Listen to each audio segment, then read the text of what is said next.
नमस्कार. श्री स्वामी समर्थ सर्वांना. स्वामींची कृपा ही नेहमी तुम्ही व तुमच्या परिवारावरती राहो हीच स्वामींच्या चरणी प्रार्थना. आज आपण पाहणार आहोत श्री गुरुचरित्र अध्याय 14व्या अध्यायाचे पठण कसे केले जाते, त्याचे काही नियम आहेत, ते नियम कसे पाळावेत आणि संकल्प कसा करावा, ही संपूर्ण माहिती ह्या व्हिडिओमधून आपण बघणार आहोत. जर तुम्ही चॅनलवरती नवीन असाल तर चॅनलला नक्की सबस्क्राईब करा. श्री गणेशाय नमः. श्री सरस्वते नमः. श्री गुरुभ्यो नमः. नामधारक शिष्य देखा, विनवी सिद्धासी कौतुका, प्रश्न करी अतिविशेखा, एक चित्ते परी ऐसा. तर मित्रांनो, गुरुचरित्राच्या 14व्या अध्यायाला खूप जास्त महत्त्व आहे. कारण हा जो 14वा अध्याय आहे ना, तो अध्याय हा आपल्यावरील संकट हरण करणारा अध्याय आहे. 14व्या अध्यायाच्या संकल्पाने आपल्याला लवकरात लवकर फळ मिळते आणि आपल्या जीवनात कितीही कठीण प्रसंग येऊ द्या, आपण त्यांना सामोरे जाऊ शकतो. तर मित्रांनो, श्री गुरुचरित्रातील 14व्या अध्यायाचे आपण वाचन केले तर त्याने आपल्याला का फळ मिळते. तर मित्रांनो, गुरुचरित्राचा 14वा अध्याय आपण रोज वाचला तर आपल्याला आपल्या विरोधकांची किंवा शत्रूची जी काही भीती आहे ती भीती उरत नाही. आपल्या शत्रूंपासून जर आपल्याला धोका असेल तर आपल्या त्या गुरुकृपेने आपले विरोधक हे आपल्याला कोणत्याही प्रकारची इजा करू शकणार नाहीत. मित्रांनो, आपण जर का या अध्यायाचे नियमित पठण केले तर नकारात्मक विचारांपासून आपली सुटका होते.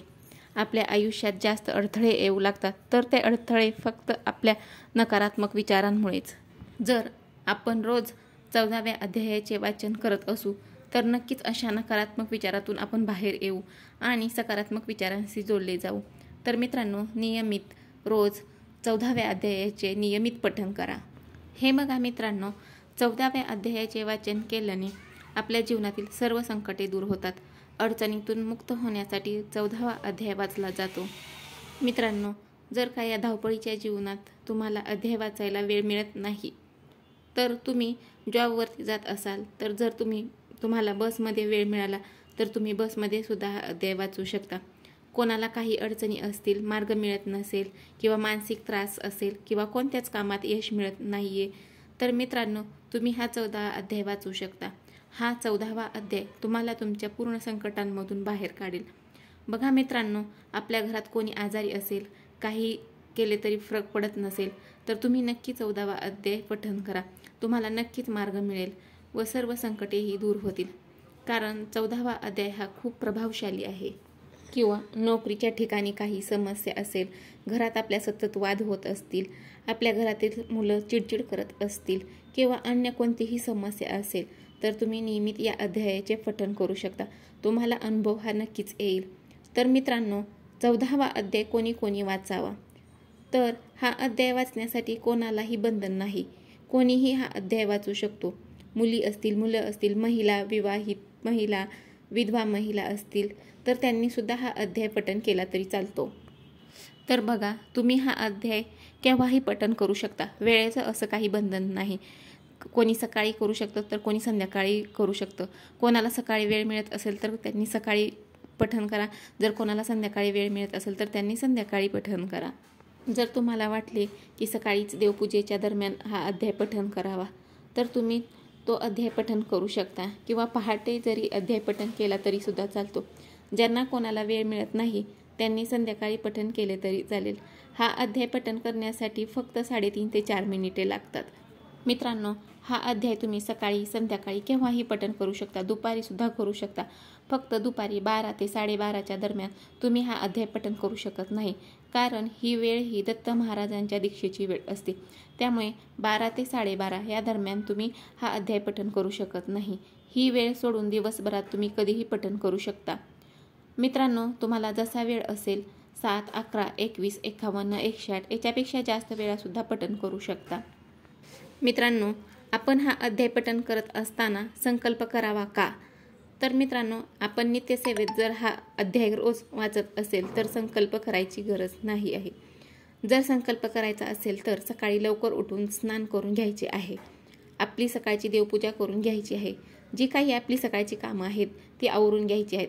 त्यानंतर आपल्याला स्वामींचा किंवा दत्त महाराजांचा एक फोटो लागणार आहे. त्या फोटोसमोर बसून हातात थोडं पाणी, अक्षता आणि फुलं हातात घेऊन आपलं स्वतःचं नाव आणि गोत्र बोलून आपला संकल्प करायचा आहे.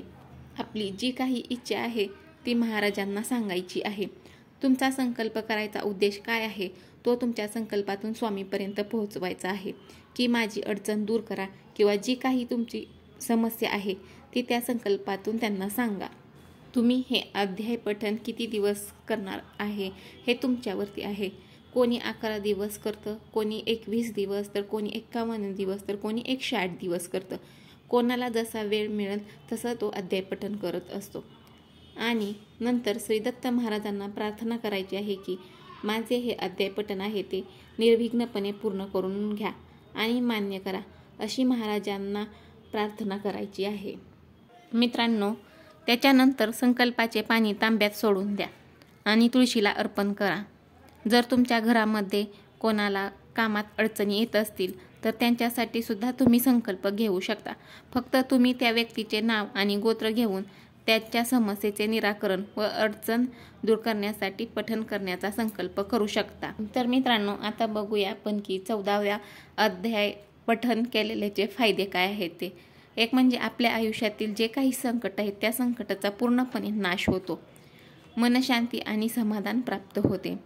तर मित्रांनो, 14व्या अध्यायाचे पठण केल्यानंतर आपल्याला मनशांती आणि समाधान प्राप्त होते आणि आपल्या आयुष्यातील संकटांचा पूर्णपणे नाश होतो. अध्याय पठण करत असताना काही नियम पाळायचे आहेत. तर ते कोणते नियम आहेत जे की आपण अध्याय पठण करता वेळेस पाळायचे आहेत. तर पहिला नियम हा आहे की नॉनव्हेज खाणं प्रतिबंधक आहे. त्या दिवसामध्ये ज्या वेळेस आपण 14व्या अध्यायाचे पठण हे घरामध्ये करत असतो त्यावेळेस नॉनव्हेज खाऊ नये.